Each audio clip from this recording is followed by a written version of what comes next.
বন্ধু বান্ধৱীসকল বনাবলৈ লৈছোঁ পকৰি। তাৰ বাবে জলকীয়া, নিমখ, ধনিয়া গুড়া, অকণমান ৰেড চিলি, হালধি অলপ, এইফালে পিঁয়াজ। এইটো চাইজত কাটি লৈছোঁ আৰু কিহৰ লগত বনাম জানেনে? এইফালে চাওক, বন্ধাকবিৰ লগত বনাম। এয়া এনেকুৱা চাইজত বন্ধাকবি সুন্দৰকৈ এয়া মই কাটি ল'লোঁ। এইফালে বেচন, ইয়াত বেচন আছে 500 গ্ৰাম, মানে আধা কিলো। পিঁয়াজ ইমানখিনি, বন্ধাকবি 2টা, সকলোখিনি এনেধৰণে গোটাই লৈছোঁ। এতিয়া মই বনাবলৈ আৰম্ভ কৰিছোঁ। ইয়াতে যোগ কৰি দিলোঁ এয়া বন্ধাকবি, বাকী জোখমতে লোৱা এয়া হালধি, নিমখ, ৰেড চিলি, ধনিয়া পাউডাৰ, জলকীয়া, পিঁয়াজ যোগ কৰি দিলোঁ। সুন্দৰকৈ গোটেইখিনি এতিয়া মই মিলাই ল'ম।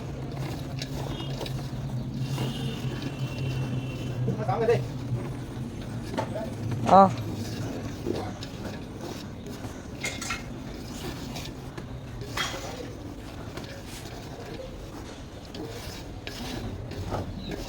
এই মিশ্ৰণটো হাতেৰে কৰিব লাগিব, তেতিয়াহে আপোনাৰ সুন্দৰকৈ মিশ্ৰণটো হ'ব।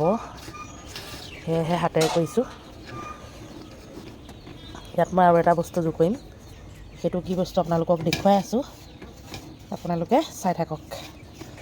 আজি খুব পানী লাগিছে, কাহ হৈছে, ভাবিছোঁ আৰু এনেধৰণেই অলপ পকৰি বনাই খাওঁ আবেলি সময়। সকলোখিনি মিশ্ৰণ কৰি হৈ গ'ল। এতিয়া আৰু এটা বস্তু মিশ্ৰণ কৰিছোঁ, এয়া চুজি। চুজি মই 150 গ্ৰামমান লৈছোঁ, বৰ বিশেষ দিব নালাগে। এতিয়া সুন্দৰকৈ গোটেইখিনি মিশ্ৰণটো কৰি লৈছোঁ। তাৰপৰা অলপ অলপকৈ পানী দি আপোনাৰ পকৰি জোখত আৰু ৰাখি ল'ম আৰু এয়া সুন্দৰকৈ পকৰি জোখত পানী অলপ অলপ দি ধুনীয়াকৈ মঠি লওঁ। আপোনালোকে চাই থাকক, অলপ পাছত বনামেই আৰু। বন্ধু বান্ধৱীসকল এয়া চাওকচোন, পকৰি জোখত সুন্দৰকৈ মঠি লোৱা হ'ল। এয়া এতিয়া তেলখিনি ইতিমধ্যে গৰম হৈ আছে, বনাবলৈ আৰম্ভ কৰিছোঁ। ইয়াত চুজি দিয়াৰ কাৰণে খাবলৈ খুব ধুনীয়া হ'ব, ফৰফৰীয়া হ'ব। আৰু বাকীখিনি বস্তু আৰু প্ৰয়োজনটো হয়েই পকৰিৰ কাৰণে। খাবলৈ বহুতেই ধুনীয়া হয়, কাৰণ এতিয়া বন্ধাকবি খাই মানুহে বৰ ভাল নাপায়, কাৰণ বন্ধাকবি একেবাৰে সস্তা হ'বলৈ ধৰিলে। সেয়েহে এনেধৰণে পকৰি বনাই, কেতিয়াবা মাংসৰ লগত বনাই খাই চাবচোন, সঁচাকৈ বহুত সোৱাদ লগা হয়। আহক তেনেহ'লে মই এতিয়া পকৰিকেইটা বনাই লওঁ, আপোনালোকে চাই থাকক। এনেধৰণে বনাই আছোঁ, আপোনালোকে চাই থাকক। মই অলপ বেছিকৈ বনাইছোঁ, কাৰণ মোৰ হোটেল আছে, কাষ্টমাৰ আহিবই অলপ পাছত, সন্ধিয়া টাইম। যদিহে আপোনালোকে ঘৰত খাবলৈ কৰে, ইয়াতকৈ কম কমকৈ ল'ব, সকলো বস্তু জোখমতে ল'ব। আৰু খাই বহুতেই ভাল লাগে বন্ধাকবি পকৰি, বনাই খাই চাব। যিহেতু এতিয়া বন্ধাকবি বহুত সস্তা হয়, সেয়েহে এনেধৰণে পকৰি বনাই খাই চাব।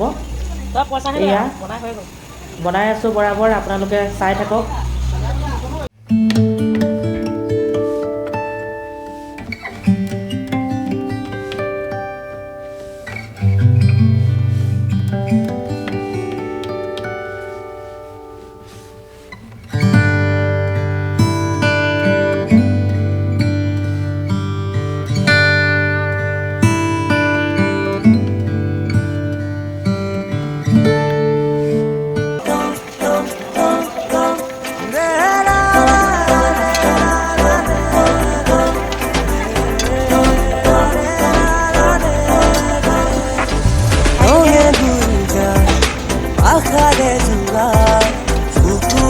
তুমি বাৰে বাৰ যুগে যুগে যদি প্ৰণয় কাহিনী আমাৰ চকুমেৰ চাওঁতে দেখিলো যে তোমাকে, চকুৱে চকুৱে চিনি পালো হঠাতে।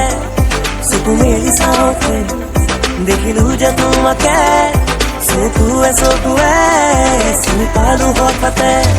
এবেলি মোক বুকুতে ৰাখি, এবেলি মোক আহি ঢাকি, এবেলি মোক আচলতে তোমাৰ চাওঁতে চাওঁতে পুৱাব প্ৰতিটো পৰ, প্ৰতিটো ৰাতি।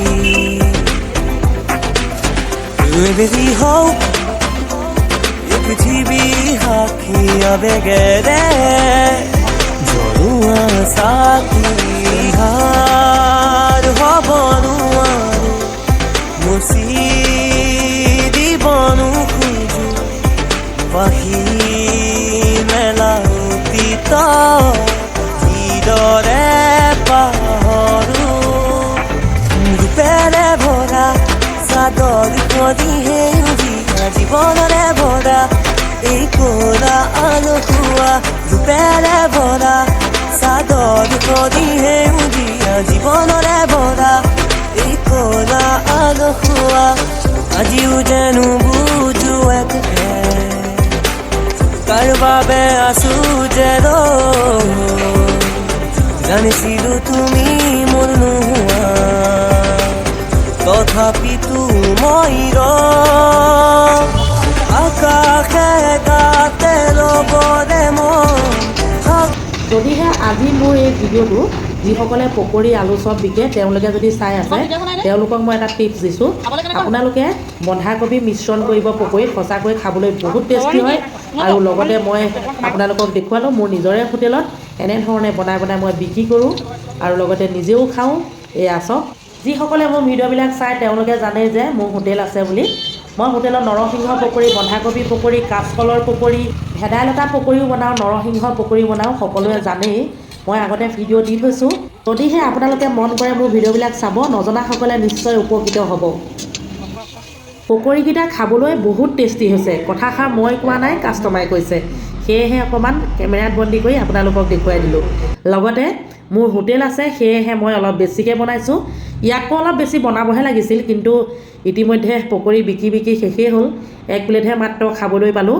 আজিৰ ভিডিঅ'টো চাই আপোনালোকে কেনে পালে যিসকলে মানে দোকানী মানুহে চাই আছে মানে হোটেলদাৰীয়ে এনেধৰণে বন্ধাকবি পকৰি বনাই বিকিব পাৰে দেই কথাষাৰ আপোনালোকলৈ আগবঢ়ালোঁ আজিলৈ আহিছোঁ বাই বাই